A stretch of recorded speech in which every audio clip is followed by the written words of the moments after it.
What do they say about motor oil? It's got some viscosity to it.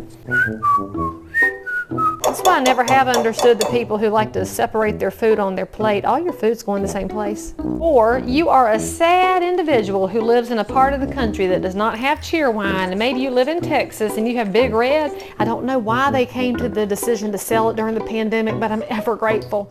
You need 1 cup of heavy whipping cream. I'm using Hood because that's what they had at the Harris Teeter. It looks like it's made somewhere. There's not even a location. Now hang on, that's suspicious to me.